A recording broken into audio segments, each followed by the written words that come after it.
Cowboys, Ravens. Going through what y'all need to know to make some money on this bitch. So let's get to the picks real quick. We got the Ravens favored by 8.5 at home and over under set at 45. So I'm actually going to be on the Cowboys plus 8.5 fairly comfortably here. It's not going to be like a lock or a super strong bet. I would definitely be on the Cowboys side of that. I would still end up taking the Ravens to win, but not super strongly. And as far as the under goes, they're very strongly on the under here. I actually think visually you're going to see a game really similar to the one last night between the football team and the Steelers, with some slight differences on the NFC East side of the ball.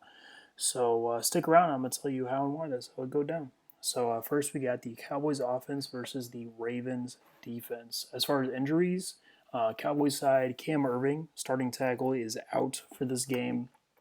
On the Ravens side, we have about 1,500 players questionable.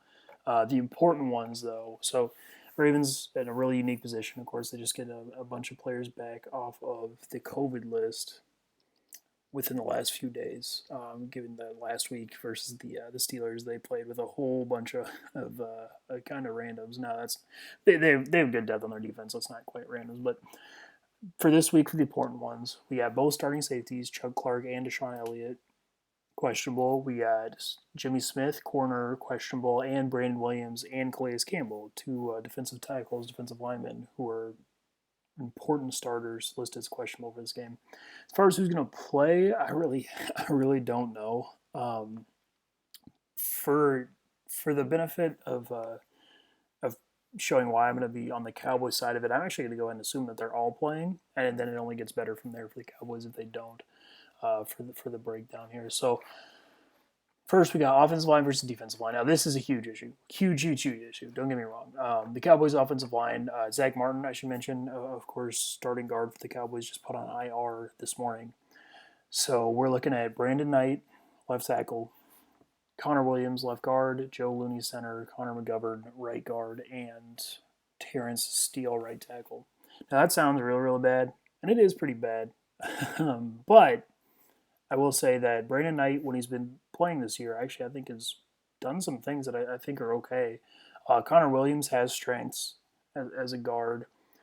Joe Looney is at least a marginal veteran.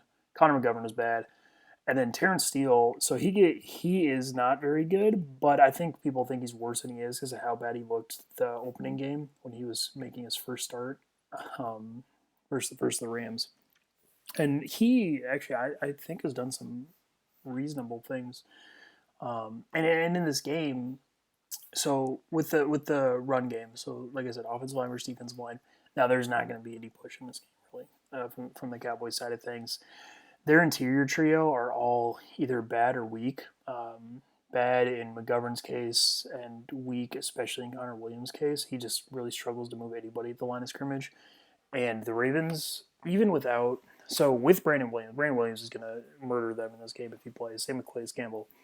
Um, but even if they don't play, the Ravens backup, Justin Ellis, nose tackle, and Justin Madubuike are both reasonable. And Derek Wolf's an actively good run defender, their other down lineman. Then on the edges, again, there I think actually the Cowboys have a chance to be more neutral. Brandon Knight and Terrence Steele both not awful run blockers, I would say. I think in this game they're actually pretty neutral, like I said, because the Ravens, we'll see who the hell plays at edge for them. But on rundowns, I'm assuming it's going to be some combination of Ty Bowser, Pernell McPhee, and Jalen Ferguson. I mean, I'm not worried about any of those three. They all are whatever, like kind of mediocre play, basic player rules, contain the run edges, and none of them are all that good at it. Bowser, well, Pernell McPhee is the best of the three, but he doesn't play that many snaps. And then the second is Bowser, who's just whatever. And Jalen Ferguson is like the least athletic edge defender in the NFL. So I think it's going to be more neutral. Then on the second level, Ravens linebackers, LJ Ford is decent, but Patrick Queen, he's on the path to. So he makes a lot of plays, right? And they're notable, and he will in this game too. But he also makes a ton of mistakes. He's on the path right now to where he's going to be in the like Miles Jack, Shaq Thompson range, and you better hope for the Ravens that it's a lot closer to Miles Jack because Jack Thompson can be a disaster. So we'll see. But I think in this game, yeah, Patrick Queen is probably going to be the cause of some okay runs from the Cowboys. And on the other side, yeah, LJ Ford is okay, but nothing special. So then you talk about the overall run game, and yeah, I don't think it's gonna be very good, but I don't think it's gonna be awful. I mean, the Cowboys scheme is fine, and their interior is a disaster. Don't get me wrong, and that's gonna limit any upside the Cowboys have in the run game. But like, I don't think they're gonna be held to like 30 rushing yards or something ridiculous like that. So then you talk about the pass game. Now here, first with the pass rush, again, that there's real issues here for the Cowboys. You talk about the interior. Calais Campbell would kill anyone on the Cowboys.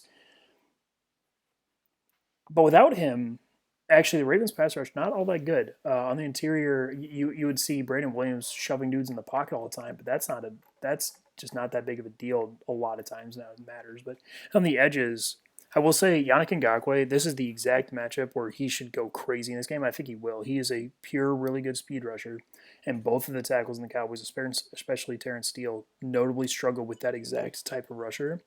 So you're gonna see some issues there, but he is not a completely destructive force, even in positive situations, without someone on the other side, which the Ravens do not have. Now the Cowboys O line, they're gonna struggle, and with a bunch of new players against the complicated blitz scheme of the Ravens, you're gonna see issues. Don't get me wrong, it's gonna be real bad, but maybe not so awful. So you talk about the receivers, and here now listen, the Ravens have really good corners with Marlon Humphrey and Marcus Peters, incredibly good. But some things. Amari Cooper, good enough to beat anyone in the NFL, including these guys. Now, it's not going to be consistent or every down or anything like that, but he's going to have separation in this game at times, certainly.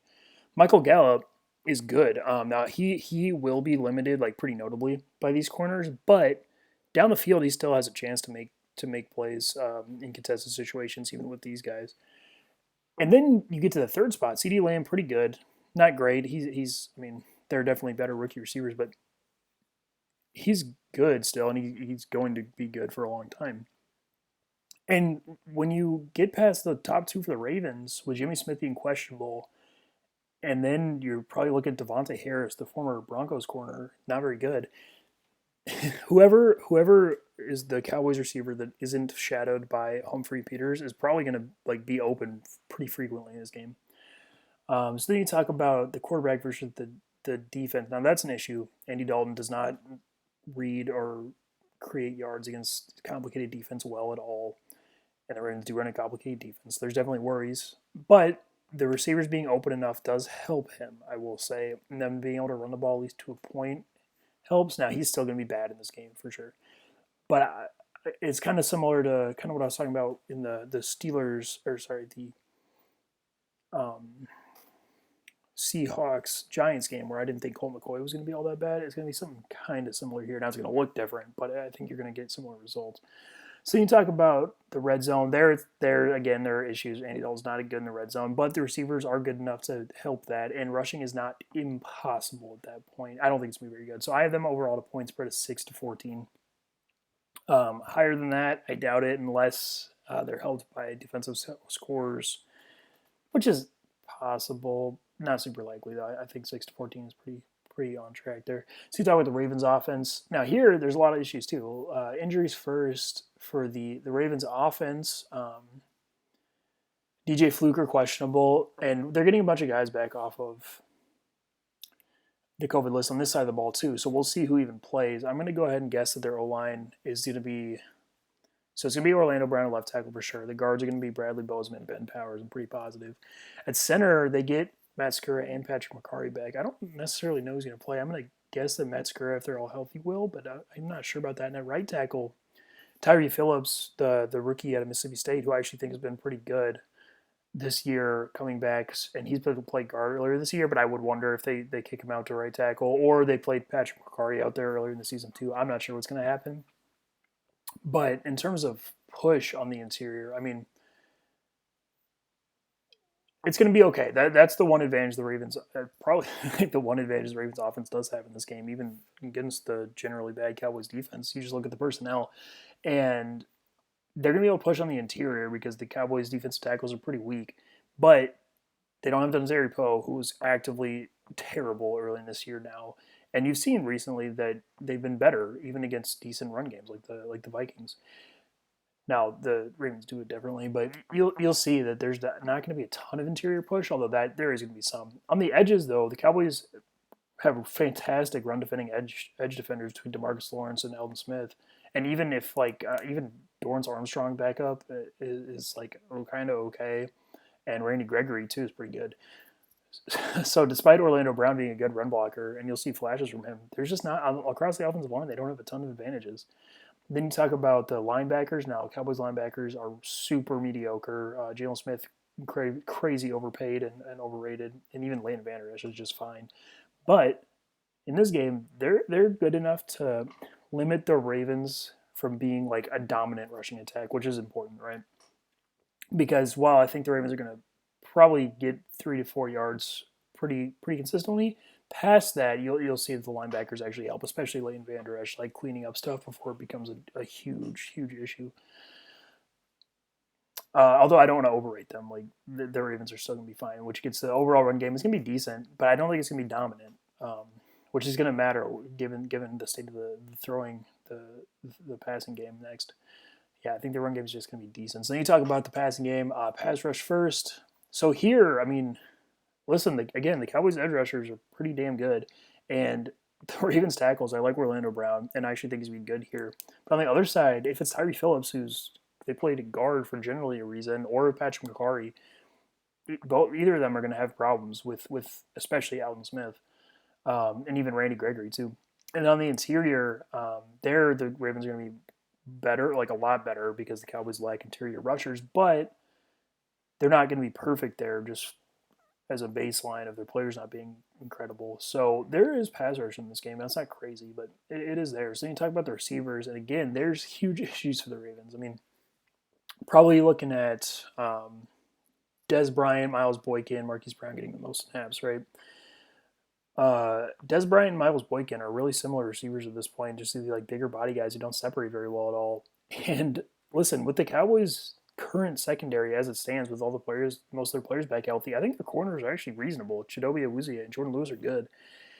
And so you'll see, and then Reggie Robinson wasn't even all too bad against like fantastic Vikings receivers a couple of weeks ago. He wasn't good, but he wasn't awful. So you're going to see that their outside receivers are really limited. Now that doesn't matter a whole lot to the Ravens; they barely play through their outside receivers. But maybe more importantly, in the slot, I mean, Marquise Brown, not a very good receiver. He's in the I talk about the guys that are like Christian Kirk and Tyler Lockett's like the peak of that type of receiver. Marquise Brown is a pretty he's pretty close to Christian Kirk. Now he's a little bit better. He does separate better, but he's not good at it. And you're going to see that he's limited by Jordan Lewis. Now, he still has a chance down the field, don't get me wrong. And if he's just running a drag route across the field, he's fast enough to run away. But he's going to be limited in this game, just like he is in most games. So I think it really comes down to receiver-wise, Devin Duvernay is going to be really important for the Ravens. I think they're going to have to lean on him a lot because normally they depend on their tight ends. Their tight ends still all on the COVID list. So you're talking about Luke Wilson as a starter who's bad, like actively bad. And then probably Eric Tomlinson is backup who's like a run blocker. So you have to lean on because the Ravens depend on middle of the field, intermediate to deep stuff generally, which is where the tight ends come. Or if they don't have that, it'll be shorter. And I'm telling you, Devin Duvernay is going to be really important. Now, I don't know if he's going to be good because he hasn't been like incredible so far this year, but I think he's been okay, and I do think he's going to be better in this game than like Marquise Brown or Miles Boykin. Dez Bryant is going to be important too, actually, interestingly enough. So yeah, then you talk about the quarterback. Now, versus the defense. Now, Lamar Jackson has a really high floor as a baseline as a quarterback. That's because of his rushing. That's because of his ability to create space to throw the ball. And actually, as a pocket quarterback, he even has a high floor because he's willing to take short routes that are open. But there are legitimate issues. And if it wasn't him at quarterback, I mean, I would look at this Ravens offense as like single digits in this game. Now, I'm not going to, like I said, but here, yeah, Lamar's going to be limited. And normally the thing I look for with him is he kills bad opposing safeties. And the Cowboys safeties aren't good, but they're a lot closer to mediocre than they are to bad. Xavier Woods is at least fast. He's not awful. And then Donovan Wilson's been playing kind of okay, actually, since he starting. Now, he's questionable, so it might be Darian Thompson, which I'm a little bit more worried. But either way, I just don't think you're talking about consistent success from the Ravens. So I will say if they get into the red zone that they're going to be better there. Lamar Jackson legitimately really good in the red zone, and their rushing floor is high enough to help. But I only have them on a point spread of 13-20. Now it could get a little bit higher than that, but I think you're looking at a game that's going to be really similar to the when the Cowboys played the Cardinals right after Dak's injury earlier in the year.